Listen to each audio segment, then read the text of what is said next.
మన ఇండియాతో సహా ప్రపంచంలో చాలా దేశాల్లో ఆదివారం సెలవు రోజుగా ఉంటుంది. ఇలా ఆదివారం నాడు ఎందుకు సెలవు వచ్చిందో తెలుసా? అసలు ఆదివారం సెలవు ఎందుకు వచ్చిందో తెలియాలంటే క్రిస్టియానిటీలో ఆదివారం అనేది ఎందుకంత ప్రత్యేకమైన రోజో కూడా తెలియాలి. ఈ వీడియోలో ఆదివారం అనేది ఎలా ఒక పబ్లిక్ హాలిడేగా మారిందో ఉంటుంది ఫ్రెండ్స్. అలాగే సండే చర్చ్, సండే హాలిడే ఈ రెండు ఇంటర్లింక్ అయి ఉంటాయి. సో ఈ వీడియోలో సండే చర్చ్ గురించి కూడా ఉంటుంది. సండే హాలిడే అనేది 1700 సంవత్సరాల క్రితం ప్రారంభమైంది. దీని గురించి తెలియాలంటే 3వ శతాబ్దం వరకు వెళ్ళాలి. ఎందుకంటే మొదటిగా ఈ హాలిడేని తీసుకువచ్చింది రోమన్ సామ్రాజ్య చక్రవర్తి అయిన కాన్స్టంటైన్ గ్రేట్. ఈయన ఒక క్రిస్టియన్. మొదటి రోమన్ క్రైస్తవ చక్రవర్తి కూడా ఈయనే. ఈయన వచ్చిన తర్వాతే అప్పటి వరకు 300 సంవత్సరాలుగా క్రైస్తవులపై జరుగుతున్న దాడులు, హింసలు అన్నీ రోమన్ సామ్రాజ్యంలో చాలా వరకు ఆగిపోయాయి. అప్పటి క్రైస్తవులకు చాలా సపోర్ట్ ఇచ్చాడు.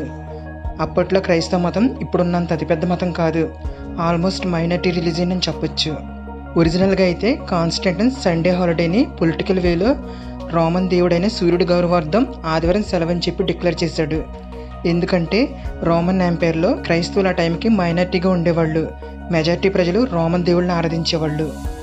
తన క్రైస్తవ విశ్వాసాన్ని బట్టి కూడా కాన్స్టంటైన్ యేసుప్రభు గౌరవార్థం సండే రోజున సెలవుగా ఇచ్చాడు. ఇది రిలీజియస్ పరంగా మాత్రమే కాదు, ప్రజలందరూ వారమంతా కష్టపడి పనిచేస్తారు.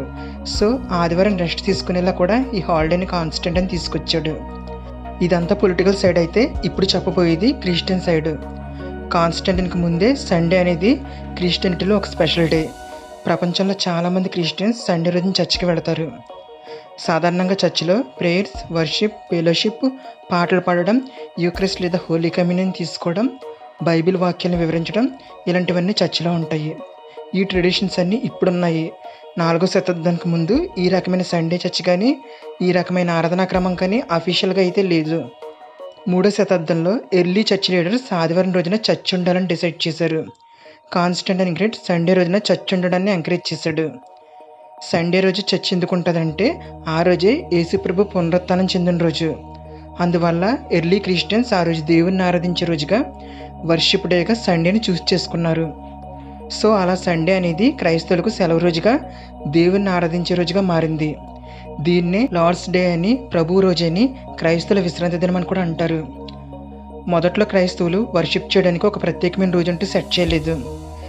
దానికి బదులుగా 1, 2, 3 శతాబ్దాల వరకు క్రైస్తవులపై జరిగిన హింసల వల్ల స్వేచ్ఛగా క్రైస్తవులు దేవుణ్ణి ఆరాధించుకోవడానికి వీలుండేది కాదు. దానివల్ల క్రైస్తవులు తోటి క్రైస్తవులతోనే సీక్రెట్గా వాళ్ళ ఇళ్లలోనే అందరూ గ్యాదర్ అవుతూ వర్షిప్స్, ప్రేయర్స్ లాంటివి చేసేవాళ్ళు. 4వ శతాబ్దం వచ్చేసరికి సండే రోజు చర్చ్ వర్షిప్ అనేది అధికారికంగా ప్రారంభమైంది. కాలక్రమేణా సండే రోజున చర్చిలో వర్షిప్ చేయడం అనేది ఒక ట్రెడిషన్గా ఇంప్రూవ్ అయ్యింది. 5వ శతాబ్దంలో సండే అనేది అఫీషియల్గా చర్చిలో వర్షిప్ చేసే రోజుగా మారింది. ఈ విషయంలో కాన్స్టంటైన్ చక్రవర్తి ప్రభావం చాలా ఉంది. ఈయన సండేని రెస్ట్ డేగా, వర్షిప్ డేగా ప్రకటించాడు. జ్యూష్ ట్రెడిషన్ ప్రభావం కూడా సండే వర్షిప్ మీద ఉంది. యూదులకి శనివారం రెస్ట్ అండ్ వర్షిప్ డేగా ఉండేది. ఎర్లీ క్రిస్టియన్స్లో చాలామంది యూదులే కాబట్టి వాళ్ళందరూ జ్యూష్ ట్రెడిషన్ ప్రకారం శనివారం రోజున విశ్రాంతి రోజున జరుపుకునేవాళ్ళు. ఆ రోజే వర్షిప్ డేగా కూడా ఉండేది. మరి ఆదివారానికి ఎలా ఎందుకు మారిందంటే సండే అనేది దేవుని సృష్టిలో మొదటి రోజు. యేసుప్రభు మరణం నుండి తిరిగి లేచిన రోజు కూడా సండే కాబట్టి ఎర్లీ క్రిస్టియన్స్ వర్షిప్ డేని సాటర్డే నుండి సండేకి మార్చారు.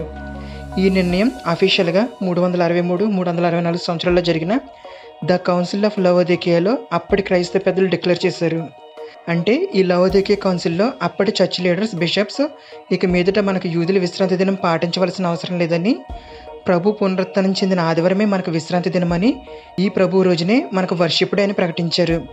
యేసుప్రభు రిజరక్షన్ని ఆదివారం నాడు క్రైస్తవులందరూ సెలబ్రేట్ చేసుకునేలా ఒక రిఫార్మేషన్ని అఫీషియల్గా ఈ కౌన్సిల్ తీసుకొచ్చింది. ఈ లవోదికియా కౌన్సిల్ నిర్ణయంతో యూదుల సాంప్రదాయానికి, క్రైస్తవుల సాంప్రదాయానికి ఒక క్లియర్ డివిజన్ ఏర్పడింది. 1, 2 శతాబ్దంలోనే ఈ షిఫ్టింగ్ అనేది ప్రారంభమైంది. అప్పట్లో యూదులు కానీ అన్ని ప్రజలు కూడా క్రైస్తవులుగా కన్వర్ట్ అవడంతో ఎర్లీ క్రిస్టియన్స్ యూదుల సాంప్రదాయాల నుండి స్లోగా బయటకు రావడం అనేది జరిగింది. దీనివల్ల తర్వాత సండేకి ఇంకా ఎక్కువ ప్రాముఖ్యత ఏర్పడింది. ఇలా క్రైస్తవులందరూ సండే రోజున గ్యాదర్ అవ్వడం అనేది 1వ శతాబ్దం నుండి ఉంది. కానీ ఇదంత ప్రధానమైనదిగా ఉండేది కాదు. కాన్స్టంటైన్ చక్రవర్తి వచ్చాక చాలా చేంజెస్ వచ్చాయి.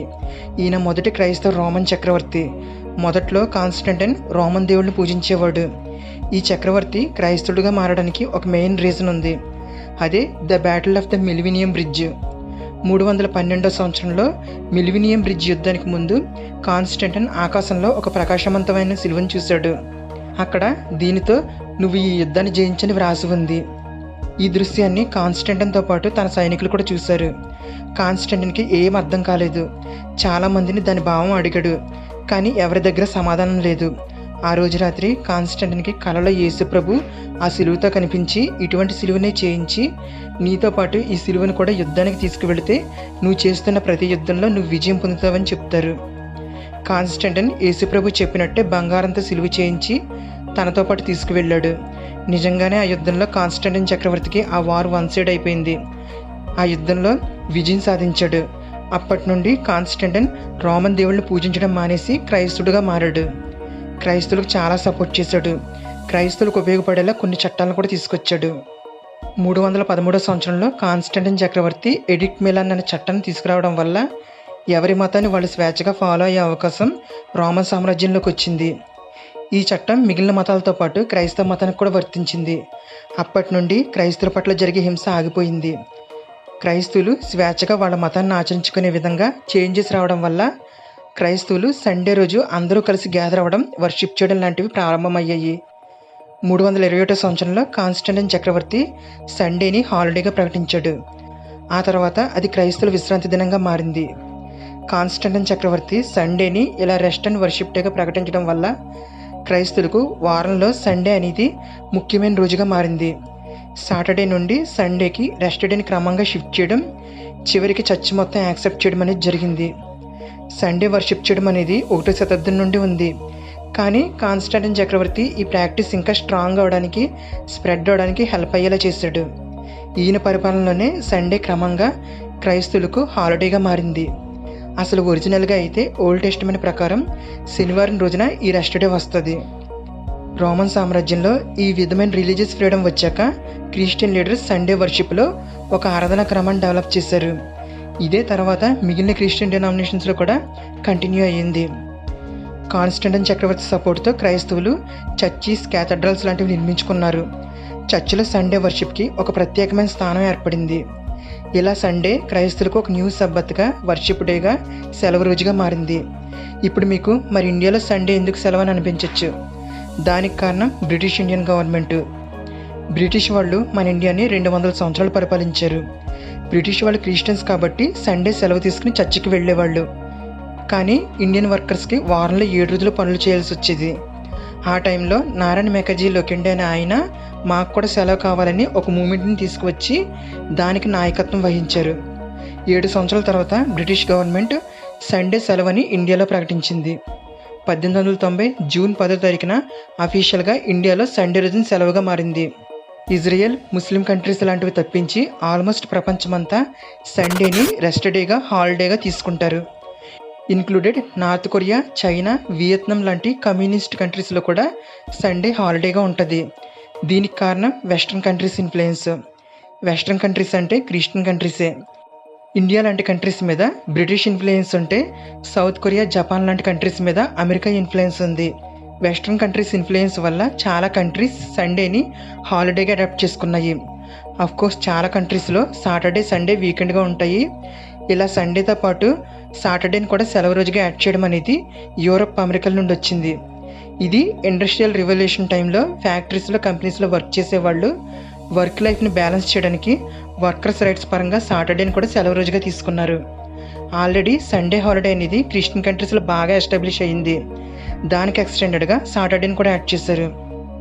వెస్ట్రన్ కంట్రీస్ ఫాలో అయ్యే గ్రెగోరియన్ క్యాలెండర్ని ప్రపంచం అంతా ఎలా అడాప్ట్ చేసుకుని వాడుతున్నారో సేమ్ అలాగే సండే అనే రోజుని కూడా నాన్ క్రిస్టియన్ కంట్రీస్ సెలవు రోజుగా వెస్ట్రన్ కంట్రీస్ నుండి అడాప్ట్ చేసుకున్నాయి.